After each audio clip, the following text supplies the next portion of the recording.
Good evening, everyone. Welcome to the channel. Before I begin, here are my disclaimers. Today I am going to give you an update about China's Citic Bank Corporation Limited annual report.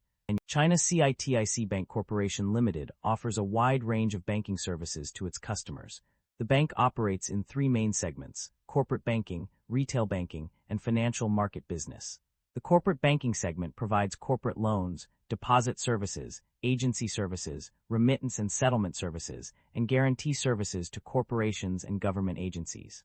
On the other hand, the retail banking segment offers personal loans, deposit services, agency services, remittance and settlement services, and guarantee services to individual customers and micro and small enterprises.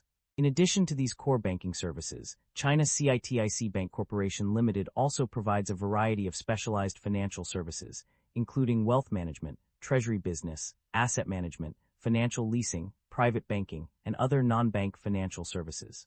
The bank's financial market business segment offers interbank lending transactions, repurchase transactions, debt instrument investments in the interbank market, trading in debt instruments, derivatives, and forex trading. The bank operates through a network of branches, self-service banks, self-service terminals, and smart teller machines to provide its customers with convenient access to its services. With its extensive range of products and services, China's Citic Bank Corporation Limited is well-positioned to meet the diverse financial needs of its customers in the People's Republic of China and internationally. The income statement shows that the company revenue have been declining annually and operating income have not been increasing. This shows that the business is under pressure with rising cost and its management is unable to expand the business. The primary drivers of revenue growth for a financial institution can be categorized into several key areas. Net non-interest income growth was driven by agency fees, wealth management fees, and joint financing. The expansion of the customer base, both corporate and personal, also contributed to revenue growth. Additionally, the increase in balance of retail management assets, comprehensive financing, trading settlements, and transaction volume all played a significant role. The institution's ability to cross-sell products and services was another major driver of revenue growth. This was evident in the growth of joint financing, cross-border loans, foreign exchange settlement, and sales on behalf of customers. The expansion of online platforms, such as Zhao Tianyuan, also contributed to revenue growth. Furthermore, the institution's wealth management business saw significant growth, driven by an increase in assets under management (AUM) and a rise in corporate wealth management scale. The growth in number of corporate wealth management customers and Generation Z customers also contributed to this trend. In terms of specific products, the sales of new products, key product sales, and AUM all saw significant increases.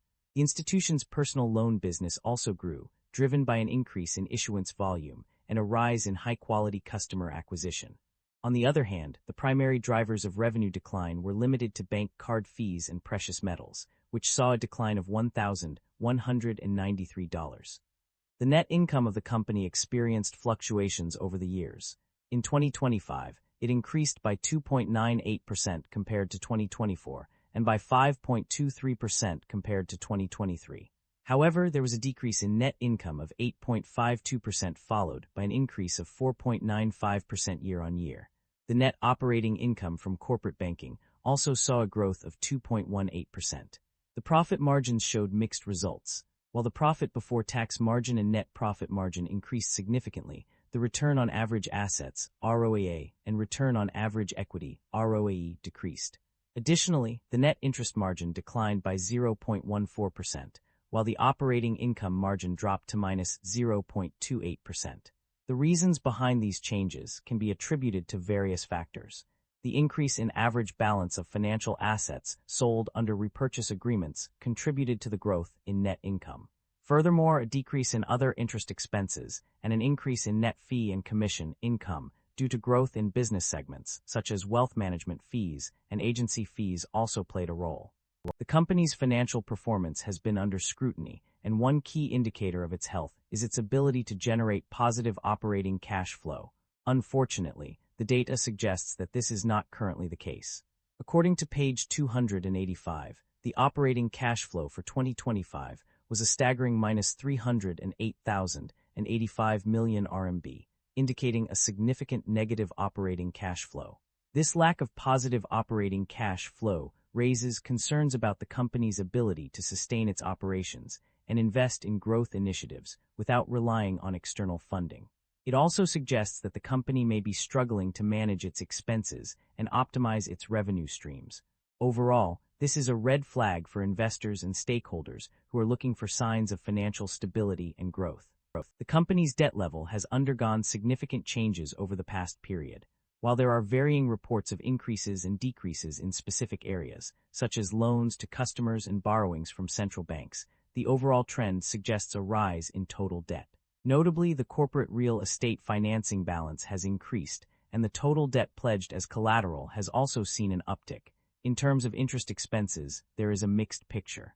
On one hand, some reports indicate a decrease in interest expense on certain types of debt securities issued and deposits with banks and non-bank financial institutions. However, other reports suggest that interest expenses have increased significantly, particularly when considering the overall trend of rising total liabilities and debt securities issued. The net interest income has also seen a decline, which may be attributed to the fluctuations in interest expenses and debt levels.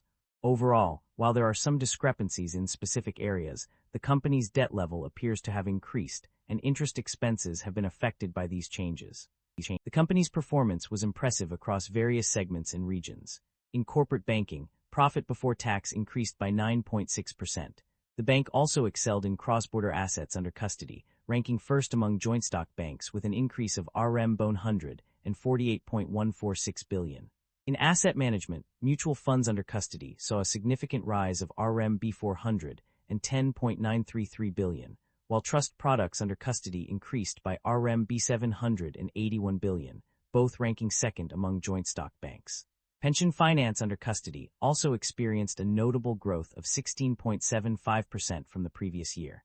The bank's cross-border business reached a total scale of RMB 0.12 trillion, with an increase of RMB 500 and 31.484 billion compared to the previous year. International markets achieved remarkable results in building market connectivity mechanisms and became the first custodian bank with dual settlement models for Southbound Connect. In terms of trade financing, international trade financing experienced an 18.42% increase in balance. The Belt and Road Initiative countries saw new financing countries added, including Mexico and Chile. Uzbekistan also marked a significant milestone as the first RMB non-sovereign syndicated commercial loan between China and Uzbekistan was issued. Overall, these results demonstrate the bank's strong performance across various segments and regions, showcasing its ability to adapt and grow in an ever-changing market landscape. The company's overall strategy is centered around developing a five-leading bank with a stable business structure. This involves prioritizing prudent risk management, enhancing internal control and compliance management, and delivering high-quality financial services to promote economic growth. To achieve this goal, the company will focus on strategic guidance for the real economy, deepen reform and innovation in key areas such as technology finance and green finance, and enhance consumer rights protection. The company's risk management strategy is comprehensive, with credit risk management having been improved significantly. The company has also implemented measures to minimize credit risk in its entrusted lending business and wealth management services, with customers bearing the associated risks. This approach has led to a significant increase in fee income from these services. In addition to its financial performance, the company is committed to green finance and sustainability, with notable highlights including a year-on-year increase of 24.83% in outstanding green loans. The company will continue to prioritize consumer rights protection and improve its management system for consumer rights protection. Overall, the company's strategy is focused on promoting economic growth while minimizing risk and prioritizing consumer protection. The company has made significant investments through its acquisitions, with one notable example being the wholly owned subsidiary, Citic Bank Financial Asset Investment Co., Limited. This acquisition demonstrates the company's strategic approach to expanding its financial capabilities and increasing its market presence. In terms of divestitures, there is no mention of any such transactions in the provided summaries. This suggests that the company has focused on growth through acquisitions rather than shedding assets or businesses. The company's financial activities have been marked by two significant developments in recent years. Firstly, the company has demonstrated its commitment to returning value to shareholders through dividend payments. With a dividend payout ratio of 31.75%, it is clear that the company prioritizes rewarding its investors. In addition to paying dividends, the company has also engaged in share buybacks. A total of RMB 17.072 billion was allocated for this purpose, indicating a deliberate effort to reduce the number of outstanding shares and potentially boost earnings per share. This strategic move reflects the company's focus on maximizing shareholder value. That concludes the financial summary for China Citic Bank Corporation Limited. Feel free to comment below, and I will be happy to answer them when possible.